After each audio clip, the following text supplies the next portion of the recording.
Since our last update, markets have been navigating a complex mix of geopolitical tension, shifting trade policy, and evolving economic data.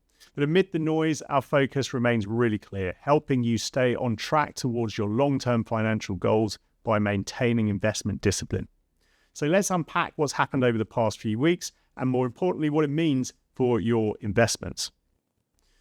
The recent escalation in hostilities between Israel and Iran is worth some attention in this video. While the conflict has intensified with grave humanitarian effects, neither side has yet targeted the infrastructure that would disrupt the global energy supply chain. And that distinction is actually really vital because historically only geopolitical events that severely disrupt commodity supplies have had lasting economic and market consequences. And in recent history, that's really just 1973 and 1979, the oil shocks in that decade, to some extent the First Gulf War, and Russia's 2022 invasion of Ukraine, of course. Geopolitical events always generate a lot of column inches, and investors must have a disciplined process not to overact to those instances, the majority of instances, where the broader global financial implications are actually quite small and time out of the market is therefore costly. Since the conflagration, the price of oil has risen around 7.5%. It's climbed to $75 a barrel after hitting a 4-year low of $60 a barrel in May. Now, $75 was the price of oil in early April, and it's $10 below the price of oil 1 year ago. So in other words, the impact of the price increase on global growth and the corporate profits underlying our equity portfolios will be minimal at current levels. And that's why equity markets have stayed steady. Where could the price of oil go from here, though? Well, I just said that the price of oil had hit a 4-year low in May. That was because the supply of oil was rising while demand growth was slowing, meaning that a significant oversupply of oil of around 1 million barrels per day was forecast for 2026. And this oversupply means that the oil market can cope with some Iranian oil being taken offline without the need for the market to restore balance through much higher prices if either Israel bombs Iranian energy infrastructure or global leaders impose sanctions again on Iran. Iran produces just over 4 million barrels of oil a day. It consumes almost half of that, and the rest is exported almost entirely to China. Now, OPEC, the cartel-like group of major oil exporters, also have enormous spare capacity at the moment. They are currently leaving about 5 million barrels per day in the ground, and that further cushions the potential impact of a stoppage of Iranian oil because they could turn more taps back on. Accordingly, our friends at Oxford Economics estimate that the loss of all Iran's exports, if that were to happen, would push the oil price to around $90 per barrel through this year and next, compared to the $80 average price in 2024. Again, that's not the sort of price shock that profoundly moves markets. The threat comes from Iran's proximity to the Strait of Hormuz, the key choke point in global energy markets. An estimated third of global seaborne oil trade and a quarter of global natural gas pass through there every year. It is Iran's willingness to disrupt this passage, say by laying mines across the straits, which is the most important variable and could see oil hit $130 a barrel if they were to do that. So we've published our geopolitical risk framework annually since 2023, and in it we identify the most consequential risks for markets. We identify a list of red flag events which suggest that these risks have become more likely to materialize, and then we have a playbook for reacting should these risks come to pass. A profound energy shock emanating from Iran is one of those risks and demonstrates our preparedness through a robust and repeatable framework.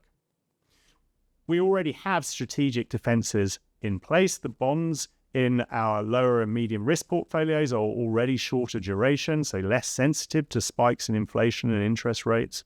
We tend to have exposure to gold and other diversifying strategies which have been known to do well in these circumstances, and we have been increasing exposure to defense companies for quite some time. Importantly, our geopolitical risk framework means that we have that contingency plan ready. There are several ways we could respond if a major energy shock were to occur. We could cut cyclical equities and those growth equities more sensitive to rising interest rates and inflation. And we could add to utilities and energy and defense companies some more. We could shorten fixed income duration even further. We could tilt away from conventional bonds towards inflation-linked ones. Now, as 2022 showed, the impact is not priced immediately and can play out over many months, but there is an advantage in being prepared so that we can act decisively and in a timely manner and maximize the chance of your portfolio continuing to grow to meet your financial needs. Now, here it's really important to take a step back and remember that financial markets are really very resilient, demonstrably so. We've been through a lot over the last decade, and equity markets have kept climbing. I'll come back to that key point later on. For now, let's look beyond the Middle East. The good news is that the Western consumer spending remains resilient. Real wages are rising, and despite the noisy headlines, the global economy is still expanding. Now, markets have continued to rise as US trade tensions de-escalate further. And this wasn't just about tariffs, it's about the broader policy environment as well. The so-called One Big Beautiful Bill Act is making its way through the US Congress. It promises tax cuts and investment incentives for firms, which could offset some of the drag from trade frictions. Indeed, we've seen surveys of firms' investment intentions snap back, as we said it could in our last update. Of course, this bill also raises questions about fiscal sustainability and inflation. Monitoring developments here while keeping interest rate sensitivities of our portfolios in check is key. The US economy is still growing, but more slowly, while inflation risks are still elevated. A recession isn't our base case, but we still see a roughly 1 in 3 chance of one over the next year, and that keeps us neutrally positioned in equities. Here in the UK, the Bank of England has continued its cautious rate-cutting cycle. In Europe, the inflation picture is even more encouraging. Headline inflation is below target, and the European Central Bank has already delivered 8 rate cuts, which are yet to fully feed through to stimulate activity. That's one reason why we've become more inclined to allocate to European equities. So let's move on now to how we are positioning our portfolios in this environment. Our equity exposure is neutral, neither meaningfully overweight nor underweight our long-term strategic position. That reflects a balance of risk, slowing growth but no imminent recession, sticky inflation but easing policy, geopolitical tension but resilient markets. Our preference for Europe is grounded in both macro and micro factors. On the macro side, for example, the region is benefiting from a coordinated fiscal expansion targeting defense and infrastructure spending, something we haven't seen in decades, and it comes without the same inflation and debt concerns as similar programs in the US do. On the micro side, European companies are showing improving earnings breadth and attractive valuations relative to their US peers.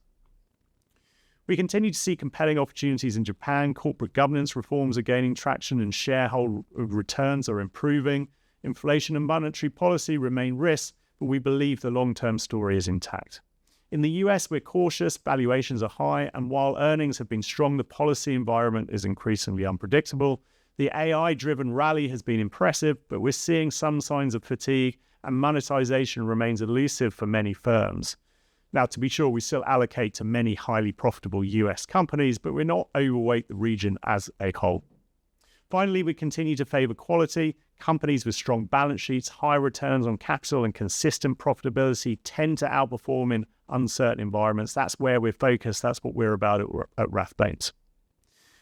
So to sum up, what does this mean for your portfolios? We're staying focused on the long term. We don't chase rallies. We don't panic in pullbacks. We manage risk actively, and we invest with that discipline. Yes, the world is uncertain, but that's always been true. Over the past decade, we've navigated trade wars, pandemics, an energy supply shock, and inflation. And through it all, markets have rewarded patience, they've rewarded diversification, and a clear process. And that's what we offer. That's what we believe in. Thanks for your continued trust. I'm Edward Smith, Co-Chief Investment Officer of Rathbones Investment Management, and I'll see you in the next update.